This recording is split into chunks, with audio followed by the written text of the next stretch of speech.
ছোট মাছ খেতে কার না ভালো লাগে, আর সাথে যদি হয় দেশীয় ফল আমড়া, তাহলে এই দুয়ের কম্বিনেশন হয় দুর্দান্ত। আসসালামু আলাইকুম এভরিওয়ান, সবাইকে আবারও স্বাগতম জানাচ্ছি নতুন আরও একটি রেসিপি ভিডিও দেখার জন্য। আজকে শেয়ার করব আমড়া দিয়ে ছোট মাছের দুর্দান্ত স্বাদের একটি রেসিপি। আশা করছি বরাবরের মতো আজকের রেসিপিটিও আপনাদের কাছে ভালো লাগবে।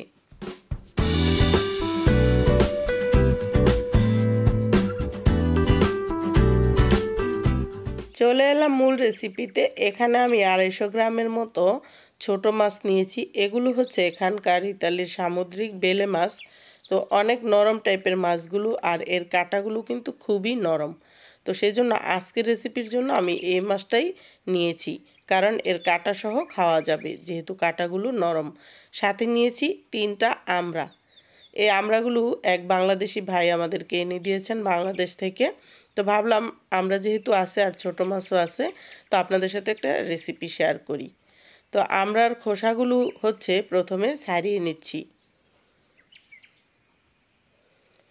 এখন আমড়াগুলো ভালোভাবে ধুয়ে নিয়েছি, আর শিলটাও ভালোভাবে ধুয়ে নিয়েছি। এ পর্যায়ে শিলনোড়াতে এভাবে থেতলে নিব। তো থেতলে নেওয়ার একটা কারণ আছে। আমরা কিন্তু ছুরি বা বটি দিয়ে কেটে নিতে পারেন। সেই ক্ষেত্রে হয় কি, এর বীজ থেকে কিন্তু আলাদা করা যায় না আমড়ার মাংসগুলো খুব বেশি। বীজের সাথে কিছুটা থেকেই যায়। এভাবে থেতলে নিলে পুরো বীজটা আলাদা করে ফেলে দেওয়া যাবে। আর আমড়ার বীজ কিন্তু অনেকটাই কাটা কাটা টাইপের থাকে, সেজন্য আমি রেসিপিতে ব্যবহার করব না। এটাকে ফেলে দিয়ে 3টা আমরা একইভাবে থেতলে নিয়েছি। তো একটা সাইডে রেখে দিচ্ছি। এখন কিছু মশলা নিচ্ছি। সরিষা নিলাম হাফ টেবিল চামচ, জিরা হাফ টেবিল চামচ, আর 3 স্লাইস নিয়েছি আদা, 4টা রসুনের কোষ নিয়েছি, 5টা নিলাম কাঁচামরিচ। এরপর একটু পানি দিয়ে মশলাটাকে খুব ভালোভাবে মিহি একটা পেস্ট তৈরি করে নিব। তা আমি যেই উপকরণগুলো নিয়েছি, আপনারা চাইলে কিন্তু এর থেকে 2-1টা উপকরণ বাদ দিতে পারেন, কিংবা 2-1টা উপকরণ অ্যাডও করতে পারেন এর সাথে। তো এগুলোকে খুব ভালোভাবে বেটে নিব। 2বার আমি বেটে নিব, তাহলে কিন্তু মিহি একটা পেস্ট তৈরি হয়ে যাবে। তো আমি এখানে আজকের রেসিপির জন্য কাঁচামরিচ ব্যবহার করছি। আপনারা চাইলে এর পরিবর্তে শুকনো মরিচের গুঁড়াও ব্যবহার করতে পারেন। হয়ে গিয়েছে, এখন এগুলোকে একটা পাত্রে তুলে নিব।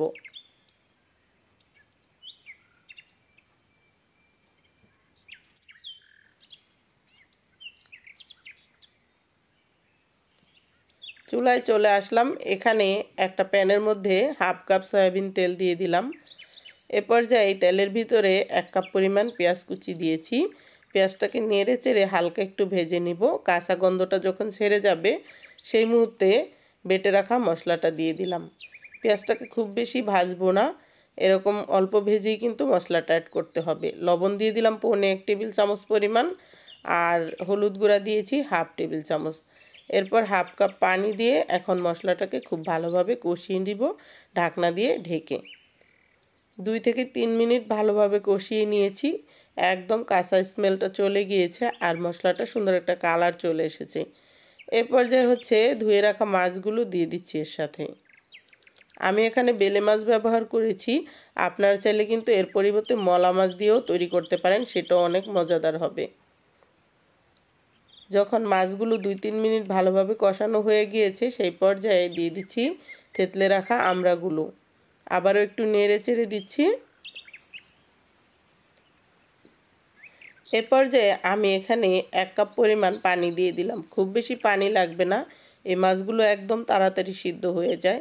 ঢাকনা দিয়ে ঢেকে দিচ্ছি 6 থেকে 7 মিনিটের জন্য। সব কিছু কিন্তু সুন্দর মতো সিদ্ধ হয়ে গিয়েছে। এ পর্যায়ে 4-5টা কাঁচামরিচ উপর থেকে দিয়ে দিলাম, আর হাফ টেবিল চামচ পরিমাণ ভাজা জিরার গুঁড়া উপর থেকে ছড়িয়ে দিলাম। তো এর পরিবর্তে ধনিয়া পাতা কুচিও দিতে পারেন। তো আমার কাছে ধনিয়া পাতাটা নাই, শেষ হয়ে গিয়েছে, সেজন্য আমি ভাজা জিরার গুঁড়া ব্যবহার করলাম। আবারও ঢাকনা দিয়ে ঢেকে দিচ্ছি 2 মিনিটের জন্য। সব কিছু সুন্দর মতো কুক হয়ে গিয়েছে। এ পর্যায়ে চুলাটা বন্ধ করে সার্ভ করব। আর এটা কিন্তু এরকম একটু ঝোল ঝোল থাকবে, তাহলে অনেক বেশি টেস্টি হবে। আমরা টক দিয়ে মাছের যে রেসিপি, সেগুলো কিন্তু একটু ঝোল ঝোল হলেই ভালো লাগে। এখন হচ্ছে গরম গরম ভাতের সাথে পরিবেশনের পালা। তো দেখলেন তো কত সহজে ভীষণ মজাদার একটা রেসিপি তৈরি হয়ে গেল। আর এই রেসিপি কিন্তু অনেক বেশি মুখরোচক আর মুখে রুচি ফিরিয়ে আনতে অনেক বেশি সাহায্য করে। আর গরমের সিজনে তো এই রেসিপির কোনো জুড়িই নেই। উপর থেকে কাঁচামরিচগুলো ছড়িয়ে দিয়েছিলাম। এভাবে হাফ সিদ্ধ কাঁচামরিচ কিন্তু ভাতের সাথে মেখে খেতে দুর্দান্ত হয়। তো আশা করছি আজকের রেসিপি আপনাদের কাছে ভালো লেগেছে। বিদায় নিচ্ছি, কথা হবে পরবর্তী ভিডিওতে ইনশাআল্লাহ। কিপ ওয়াচিং পপি আকবর। আল্লাহ হাফেজ।